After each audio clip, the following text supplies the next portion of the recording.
Kami ucapkan terima kasih kepada Mbak Siti Soraya dan Mbak Katrina karena sudah bersedia hadir dalam rangkaian acara podcast untuk Tiny Hopes. Jadi kami sangat mengapresiasi kehadiran Mbak berdua. Oke, untuk selanjutnya akan saya serahkan kepada Mbak moderator Katrina. Tapi sebelumnya saya akan bacakan dulu perkenalan singkat tentang Mbak Katrina ini. Beliau merupakan dokter dan S1 dengan profesi dokter di Maranatha Christian University Bandung. Sejak Mei 2019 sampai Mei 2020 merupakan dokter umum internship di Rumah Sakit Umum Daerah Caruban, Jawa Timur.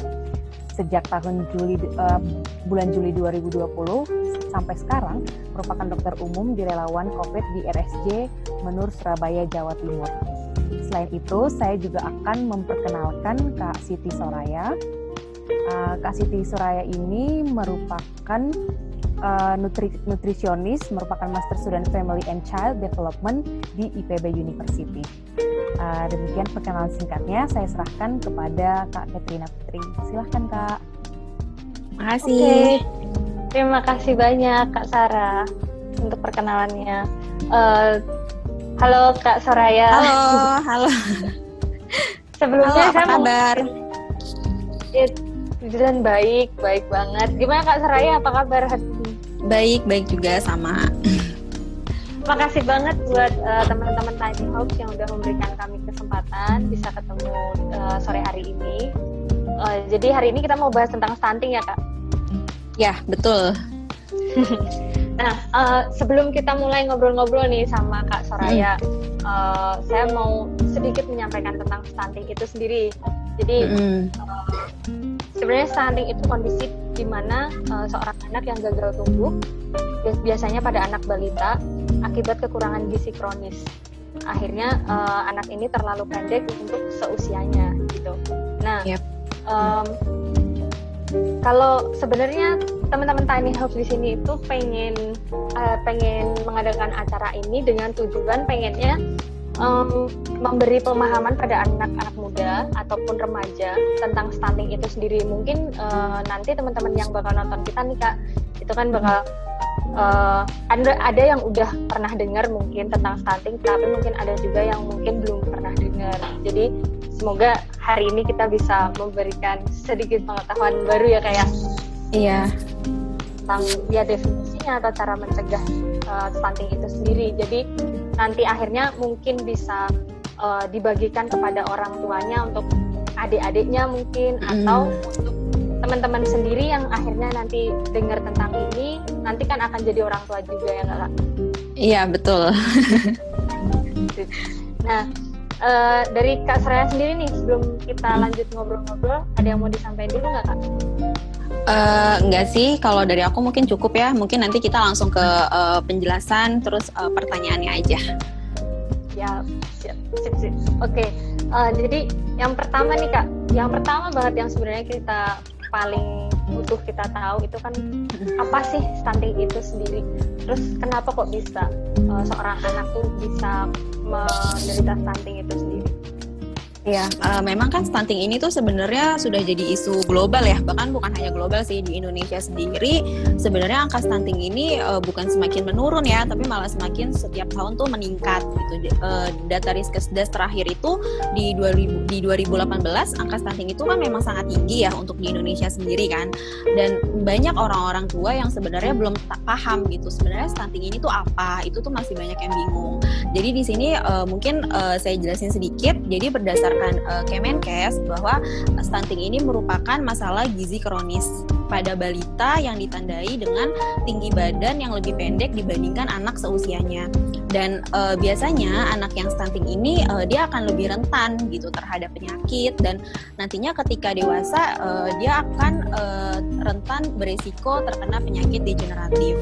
Dan dampaknya sendiri sebenarnya kalau untuk dari stunting ini pada segi kesehatan, tidak hanya pada segi kesehatan ya, tapi juga pada kecerdasan seorang anak itu sendiri gitu. Jadi di mana masalah gizi kronik ini faktornya itu disebabkan oleh faktor sosial ekonomi, lalu gizi ibu saat hamil gitu, dan adanya kurang asupan gizi itu juga salah satu yang disebabkan oleh beberapa faktor terkait stunting itu sendiri gitu. Nah, tadi tuh kan udah sempat tuh Kak disebutin tentang dampaknya ke kecerdasan ataupun kesehatan gitu. Nah, sebenarnya dampaknya itu bisa berkepanjangankah atau di jangka waktu yang pendek, atau mungkin bisa sampai remaja sampai dewasa itu tetap berdampak ke stunting itu? Ya, jadi ini juga berdasarkan Badan Kesehatan Dunia ya, WHO, sebenarnya stunting ini tuh dapat dibagi menjadi dua nih dampaknya. Ada jangka pendek, ada jangka panjang. Nah, untuk jangka pendeknya sendiri, ini adanya peningkatan kejadian kesakitan. Yang tadi saya bilang bahwa ketika seorang anak mengalami stunting, otomatis dia akan lebih mudah terkena penyakit-penyakit lainnya. Gitu, penyakit infeksi itu pasti akan lebih mudah. Lalu jangka pendeknya perkembangan kognitif, perkembangan motorik, sampai perkembangan verbal itu anak itu tidak optimal pada seusianya. Dan untuk jangka panjangnya yaitu postur tubuh yang tidak optimal saat dewasa itu mempengaruhi. Jadi anak lebih pendek dibandingkan seusianya. Lalu adanya resiko obesitas di kemudian hari dan penyakit lainnya. Lalu kapasitas mereka belajar ketika nanti mereka dewasa dan performanya itu pasti kurang pada saat mereka di sekolah. Serta ketika nantinya mereka dewasa, biasanya produktivitas mereka dan kapasitas mereka kerja itu pasti juga kurang optimal gitu. Itu adalah jangka pendek dan jangka panjangnya. Iya, benar banget sih Kak. Itu berarti sebenarnya stunting itu penting banget kita ketahui udah dari awal ya. Iya, bahkan dari remaja itu perlu banget kan. Saya setuju. Soalnya nantinya kan kita juga akan jadi orang tua yang betul. Iya, betul. Nah, terus Kak, sebelum akhirnya jadi stunting, kita tuh sebenarnya bisa mencegah itu kan ya, mencegah adanya stunting. Nah, kemarin tuh sempat dengar kayak pencegahan stunting itu sekarang dibagi 3 komponen gitu. Bisa tolong dijelasin nggak 3 komponen pencegahan stunting itu sendiri? Ya, jadi sebenarnya ada 3 komponen untuk pencegahan stunting. 3 komponennya itu adalah pola makan, pola asuh, dan sanitasi. Gitu. Jadi 3 komponen itu nih yang seharusnya menjadi tinjauan kita gitu sebagai seseorang orang tua lah ya khususnya gitu. Karena kan sebenarnya untuk stunting sendiri ini kita bisa mulai dari orang tua. Bagaimana dalam pola asuh sendiri, misalkan dari pola asuh sendiri bagaimana seorang orang tua memberikan pola asuh makan yang baik kepada anaknya. Gitu. Apakah pola asuh yang mereka berikan itu sudah tepat, sudah memberikan pola makan yang bergizi, sudah memberikan asupan yang baik terhadap anak, dan dari pola asuh makan itu, pola asuh makan yang mereka berikan sejak anak kecil sampai nantinya dewasa, itu tuh mempengaruhi kualitas anak di kemudian hari gitu. Dan pola makan ini masuk ke dalam pola asuh ini gitu. Jadi ketika pola asuhnya sudah baik, otomatis pola makannya juga akan baik kan gitu. Dan selain itu juga sanitasi, yaitu lingkungan sekitar yang ada di tempat mereka tinggal juga harus mumpuni gitu, harus baik, harus sehat seperti itu. Gitu. Jadi itu merupakan 3 kombinasi yang sebenarnya penting, yang nggak cuman butuh satu aja ya Kak ya. Jadi benar-benar dari itu. Gitu. Terus kalau sebenarnya ada hal-hal apa aja sih Kak yang bisa kita lakukan untuk mencegah stunting di 3 komponen ini?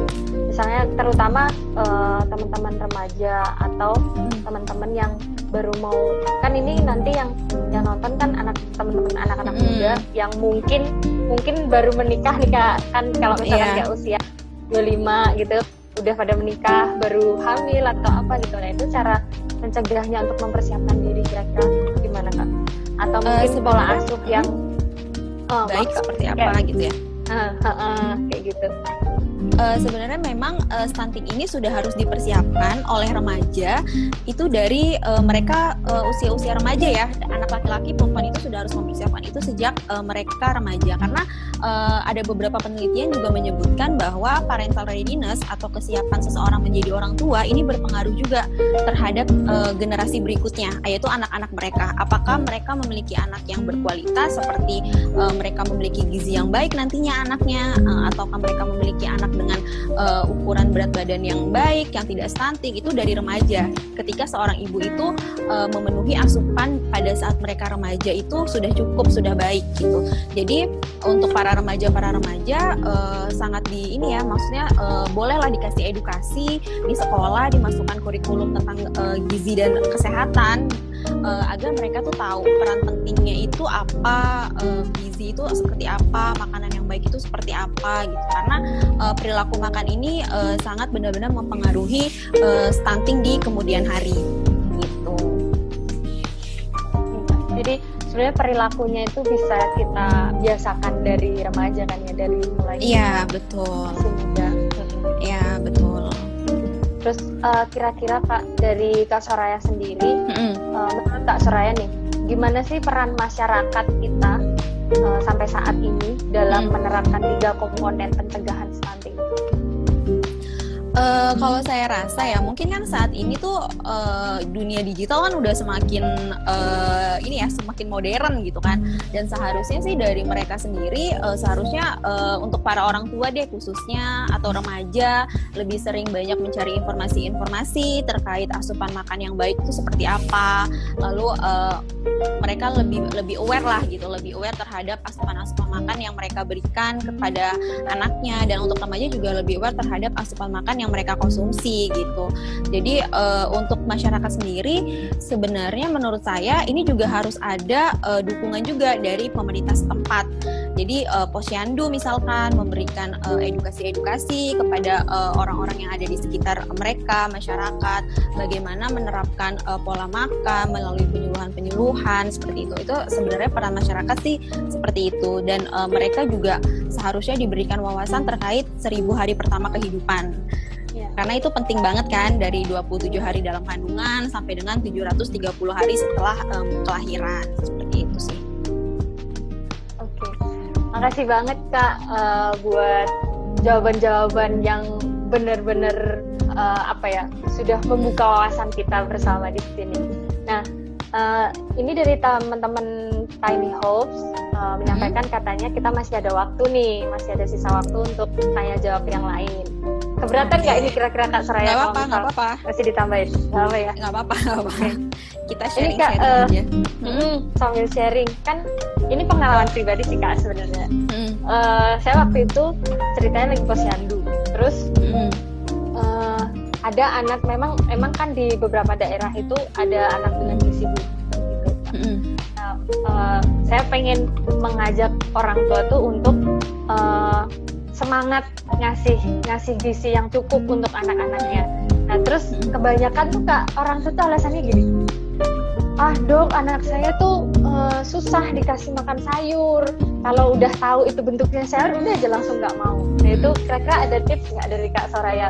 Siapa tahu di sini adik-adiknya juga ada yang suka, ada yang susah makan sayur. Ada yang susah ya makan sayur. Iya sebenarnya memang kalau kita temui di daerah-daerah memang kayak gitu ya. Jadi orang tua tuh ya udah, anak yang nggak suka ya udah dibiarkan dia suka aja gitu. Atau ketika orang tuanya nggak suka sayur, berarti mereka juga menghilangkan sayur di hidangan makan mereka di rumah gitu. Jadi ya otomatis itu menjadi sebuah kebiasaan kan, habit kan, dimana itu diterapkan di rumah sampai akhirnya itu menjadi kebiasaan buat anak gitu. Jadi ketika orang tua yang nggak suka sayur, maka dia juga nggak suka sayur. Terus ketika anak yang nggak suka sayur, orang tua pasrah, ya udahlah nggak usah makan sayur, biarin aja kayak gitu. Sebenarnya cara hadapinnya gimana? Kan banyak banget ya caranya, yaitu salah satunya adalah dengan modifikasi makanan gitu. Biasanya kalau di gizi itu kita modifikasi makanan, bagaimana modifikasinya itu adalah kita gimana sih caranya membuat olahan sayur tapi dibuat yang lain gitu, loh gitu. Jadi ketika nanti kita buat olahan, lalu makanannya itu tuh akan tetap dinikmati gitu loh sama mereka. Mungkin sayurnya itu bisa dipotong kecil-kecil, bisa dibuat seperti makaroni skutel tapi isinya tuh sayur gitu. Bisa gitu. Kayak dibikin nugget gitu juga boleh ya kan? Iya boleh dibikin nugget, tapi itu kan makanannya kan otomatis lebih sehat ya dibanding beli di luar, karena kita produksi sendiri kayak gitu kan. Itu bisa, itu nggak apa-apa dibentuk modifikasi makanan. Oh iya, sip. Makasih banyak Kak sarannya. Terus ini ada lagi Kak, kalau misalkan kan kita tahu stunting itu benar-benar kita bisa cegah di paling golden periodnya di 1000 hari kehidupan. 1000 hari pertama kehidupan. Nah, kalau misalkan sudah lewat dari itu, apakah kita masih bisa mencegah stunting atau masih bisakah kita mengatasi stunting itu? Sebenarnya kan sekarang ini juga pemerintah tuh berusaha banget ya. Maksudnya gimana sih caranya walaupun kita sudah terlambat tapi tetap diperbaiki gitu loh. Nah mungkin dari situ karena ini kan sebenarnya sudah jangka panjang banget ya. Dan apa sih kayak upayanya tuh mungkin sebagian mungkin dari kita akan bilang bahwa kan stunting itu kan dari sebelum seorang anak itu dilahirkan gitu. Apakah ketika dia sudah dilahirkan dan sudah terdeteksi bahwa anak ini stunting, kemudian hari dia akan tumbuh menjadi anak yang maksimal seperti itu kan. Nah, gimana caranya? Yaitu sebenarnya untuk tinggi badan ini kita masih bisa terus perbaiki sih. Masih ada perbaikan-perbaikan ketika seorang anak ini diberikan makanan yang cukup bergizi oleh orang tuanya, mungkin ditambahkan suplemen, mungkin untuk terapi-terapi suplemen, vitamin dan segala macam itu biasanya kan indikasi dokter ya, seperti itu. Dan untuk indikasi ahli gizinya biasanya ahli gizi memberikan bagaimana anak ini diberikan pola makan yang seimbang gitu sampai mereka masanya transisi tuh dari anak kecil menjadi seorang anak remaja seperti itu, dan di itu biasanya ada peningkatan berat tinggi badan seperti itu, dan peningkatan berat badan dan habitnya juga diperbaiki. Menurut saya masih bisa gitu. Oh gitu. Jadi kita masih bisa berusaha ngejar itu ya kayak. Masih bisa berusaha mengejar itu. Dengan stimulasi juga kan terhadap kecerdasannya mereka, kecerdasan kognitifnya itu juga bisa terasah juga gitu. Oh ya, terus kalau misalkan untuk stunting sendiri kan sebenarnya dilihatnya itu dia memang lebih pendek dibandingkan teman-teman seusianya. Nah, caranya bisa nggak sih Kak kita ngebedain anak yang dengan stunting sama anak yang dengan memang tinggi badannya kurang karena genetiknya?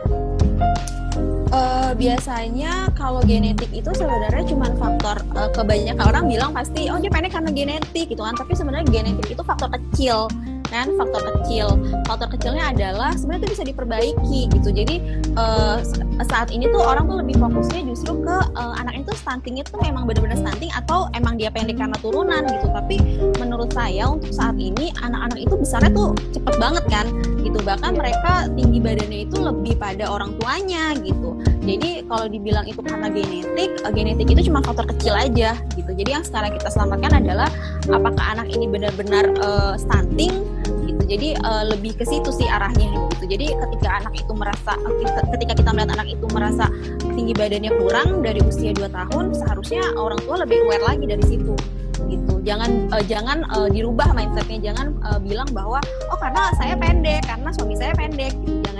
Jangan mindsetnya jangan seperti itu, tapi kita harus rubah mindsetnya gitu dengan perbaiki pola asuh makan yang diberikan oleh orang tua kepada anak.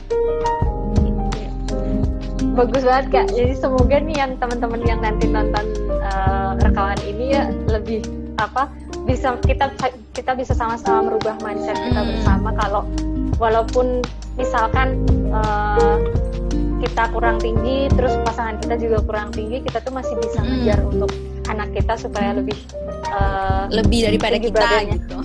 Gitu. Iya. Benar Kak. Terus Kak, kalau tadi kan sempat Kak Saraya bilang kita tuh di saat remaja juga harus mempersiapkan diri untuk gizi kita supaya lebih baik nanti ke depannya pas kita hamil pun juga gizinya harus diperhatikan. Nah, terutama untuk teman-teman yang remaja putri nih Kak, kira-kira ada nggak sih gizi yang harus diperhatikan mungkin kan teman-teman remaja putri tuh lagi ada yang baru mulai menstruasi kayak gitu-gitu. Itu ada saran nggak dari Kak Saraya? Ya, untuk pola makan sendiri sebaiknya memang yang kita terapkan adalah gizi seimbang ya, dimana kebutuhan karbohidrat, protein, lemak itu juga diperhatikan. Dan apalagi ini yang saya baca bahwa beberapa penelitian mengatakan di Indonesia sendiri kebiasaan atau perilaku makan remaja ini tinggi banget nih untuk konsumsi makanan gula, garam, sama lemak. gitu. Jadi gimana sih para remaja nih, memang remaja itu masih membutuhkan lemak, masih membutuhkan gula gitu kan, masih membutuhkan asupan-asupan seperti itu, tapi kadarnya seperti apa gitu. Apakah dia berlebihan, otomatis yang berlebihan tuh nggak baik. Jadi lebih baik konsumsilah makanan yang seimbang, yang cukup, mulai dari karbohidrat, protein, lemak gitu, dan vitamin, mineral itu juga dibutuhkan. Konsumsi sayur, konsumsi buah, karena konsumsi sayur dan buah berdasarkan data survei konsumsi makanan individu juga ya tahun 2014 menyatakan bahwa konsumsi sayur dan buah masyarakat Indonesia itu kecil banget, itu sangat kurang sekali. Jadi kita punya kebiasaan kurang mengkonsumsi sayur dan buah. Vitamin dan mineral itu kan dibutuhkan ya sebagai zat gizi mikro kan di dalam tubuh kita. Jadi itu juga harus diperhatikan. Jangan cuma makan karbo aja, jangan cuma makan protein aja, lemak aja, tapi konsumsi sayur, konsumsi buahnya juga harus diperhatikan. Gitu. Paling sarannya itu. Gitu. Jadi lebih perbanyak makan sayur dan buah selain makan yang lainnya kayak. Selain zat gizi makro, kita juga harus seimbang zat gizi mikro gitu. Terus Kak, kalau misalkan diri kita sendiri nih, misalkan teman-teman di sini ada yang dulunya waktu kecil didiagnosis atau dikatakan stunting gitu. Nah terus mungkin saat ini dia pengen memperbaiki kondisi dirinya, maksudnya lebih meningkatkan lagi dirinya itu agar lebih optimal gitu. Nah itu kira-kira gimana Kak? Ada saran nggak? Maksudnya sudah ketahuan bahwa dia stunting di usia remaja gitu? Di usia remaja. Ya itu paling kita perbaikinya, karena kan usia stunting ini kan memang susah ya kalau mau dibilang stunting ini, karena kan prosesnya cukup panjang banget ya.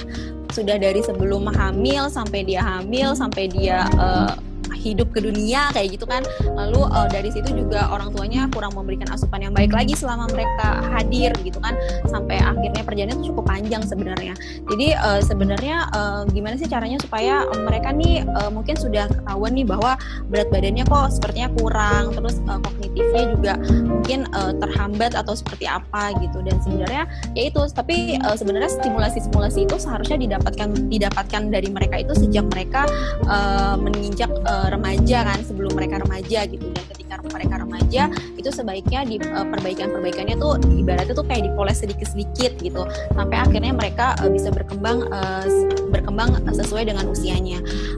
Jadi sebenarnya bisa mereka tetap mengkonsumsi yang tadi kita bilang, asupan itu kan sangat penting ya, pola asuh makan itu penting banget buat para remaja, untuk kita semua gitu. Jadi gimana caranya ketika kita atau sudah ketahuan bahwa kita nih tidak seperti optimal pada usianya gitu, jadi harusnya seperti apa, yaitu meningkatkan pola asuh makan lagi, perbaiki lagi pola asuh makannya, perbaiki lagi yang tadinya kita mesti mengkonsumsi makanan-makanan yang mungkin tidak, karbohidratnya nggak asal-asalan atau proteinnya asal-asalan, tidak sesuai gitu.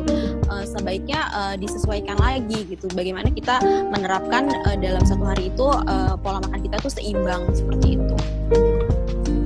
Nah, kalau mungkin dari Kak Soraya punya tips nggak untuk kita tahu gimana sih kita bisa tahu kalau gizi kita di makanan kita di hari itu sudah mencakup gizi seimbang?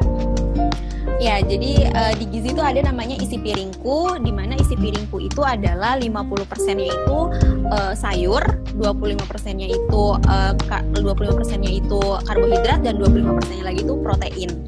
Gitu. Jadi satu piring itu biasanya kalau saya selalu menyarankannya untuk jadi gini. Jadi nasi itu kalau dalam tangan saya ini, jadi nasi itu sayur itu segini setelapak tangan tapi tanpa jari ya. Jadi seginilah ya. Ini sayur dan 25%-nya ini adalah nasi dan 25%-nya ini protein. Gitu. Ini kalau gitu. Dan ditambah ya ditambah dan ada tambahannya lagi adalah untuk anak dewasa, remaja sampai dengan dewasa, kita itu masih membutuhkan buah. Jadi sayur dan buah itu pintunya tuh 2, jadi nggak terpisahkan. Kalau anak-anak itu kan 1 ya, boleh pilih sayur atau buah. Tapi kalau untuk kita remaja sampai dewasa sebaiknya mengkonsumsi sayur juga, mengkonsumsi buah juga. Itu tambahannya itu. Gitu. Makasih banyak Kak tipsnya untuk nentuin porsi-porsinya. Terus ini kayaknya bakal jadi pertanyaan terakhir Kak, karena waktu kita udah mau terbatas. Sudah mau habis ya? Iya. Jadi kemarin itu sempat ada obrolan sama ibu-ibu tentang ASI. Nah, waktu itu saya ngobrol sama ibu-ibu di posyandu gitu. Terus ada yang nanya, kira-kira tuh kalau misalkan ASI atau pakai susu formula itu dia bisa mempengaruhi stunting nggak ya gitu dok?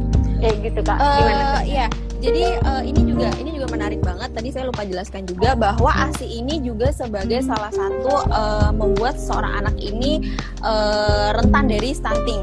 Jadi ASI ini tuh sangat baik banget kan, sangat baik banget. Jadi ketika seorang anak, kan banyak banget ya jurnal-jurnal juga sudah banyak banget mengatakan bahwa ketika seorang ibu memberikan ASI untuk anaknya, maka angka kesakitan pada anaknya lebih rendah dibandingkan ibu yang tidak memberikan ASI, seperti itu. Jadi dibandingkan susu formula, ya jelas ASI jauh lebih paling luar biasa ya, karena kan itu kan benar-benar gimana sih nikmat kita gitu, diberikan air susu gitu oleh Tuhan gitu, harusnya itu dipergunakan. Dan kalau misalkan masih bisa dan kebutuhan ASInya banyak, ya diberikan gitu. Jangan semerta-merta ya udahlah nggak usah ASI, dikasih support aja karena support lebih ngetren atau lebih baik menurut mereka, seperti itu. Tapi itu salah banget pikir kayak gitu, karena ASI ini luar biasa, manfaatnya bagus banget untuk anak, untuk dia juga, yang saya baca juga terakhir itu adalah ASI juga membuat seseorang anak di kemudian hari mengalami resiko dari obesitas, dari stunting. Pokoknya baiknya ASI itu luar biasa banget gitu. Jadi selama bisa ngasih ASI, mending ASI aja ya Kak ya? Jadi mending ASI aja gitu. Dan kalau kan banyak banget pasti orang-orang tuh di luar sana yang, tapi ASI saya nggak keluar, tapi ASI saya sedikit, kayak gitu.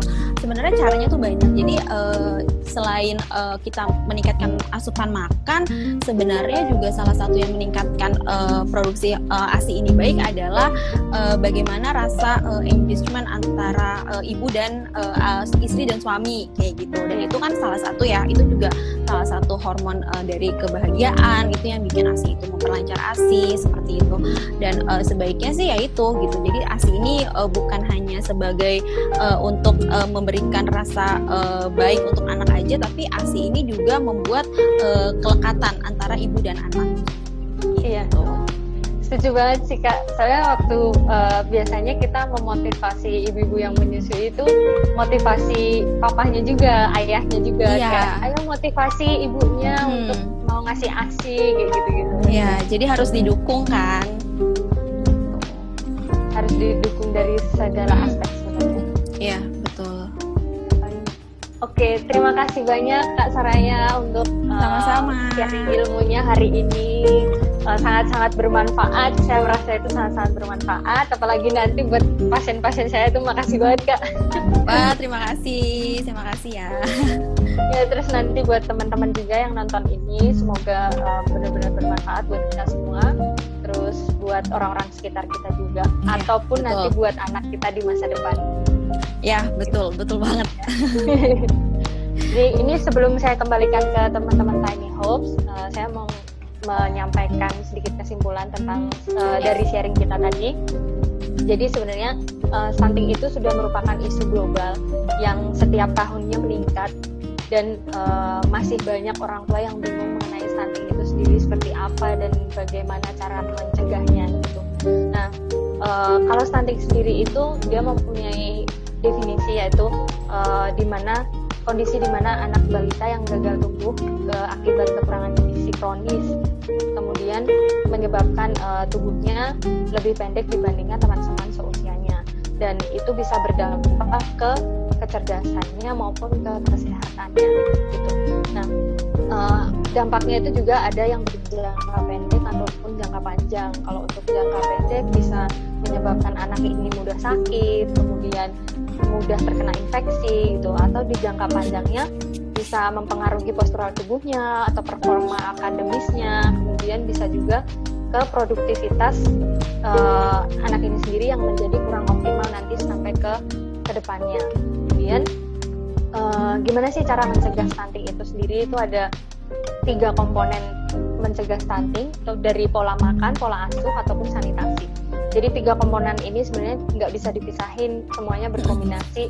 Tiga-tiganya dari pola makan yang biasanya dibiasakan orang tua, pola makan anaknya itu sendiri, kemudian pola asuh di mana orang tua ini menentukan menu makanan anak-anaknya, menentukan menu makanan keluarganya setiap harinya, ataupun sanitasi misalkan lingkungan rumahnya atau lingkungan keluarganya seperti apa gitu. Nah, kalau untuk peran masyarakat sendiri, sebenarnya semakin majunya teknologi sekarang itu diharapkan untuk masyarakat tuh bisa mendukung mencegah stunting ini ataupun memperbaiki stunting yang sudah ada gitu. Nah, saya rasa teman-teman Tiny House di sini juga sedang berusaha untuk itu ya Kak ya. Jadi berusaha untuk berperan dalam mencegah stunting itu dengan menggunakan kemajuan teknologi sekarang. Walaupun kita lagi pandemi, kita masih bisa pakai Zoom, masih bisa share ini di Instagram atau menjadikan podcast gitu. Oke, jadi gitu aja. Terima kasih banyak Kak Soraya untuk sharingnya hari ini. Terima kasih teman-teman Tiny Hopes. Semoga sharing hari ini bisa berguna untuk kita semua. Oke, terima kasih juga kami dari tim Tiny Hope sangat mengapresiasi ketersediaan Kak Siti Soraya untuk membagikan ilmunya dengan kami, dan juga kepada Kak Katrina kami juga sangat berterima kasih karena sudah menyempatkan waktu untuk menjadi moderator pada acara ini. Nah, semoga acara kita hari ini bisa bermanfaat bagi remaja-remaja putri di luar sana ya, walaupun memang kita buat sebagai bentuk podcast, tapi semoga bermanfaat bagi semuanya. Akhir kata, kami dari tim Tiny Hopes mengucapkan terima kasih dan salam sehat untuk kita semua. Sampai jumpa. Terima kasih. Terima kasih ya. Terima kasih. Terima kasih banyak Kak.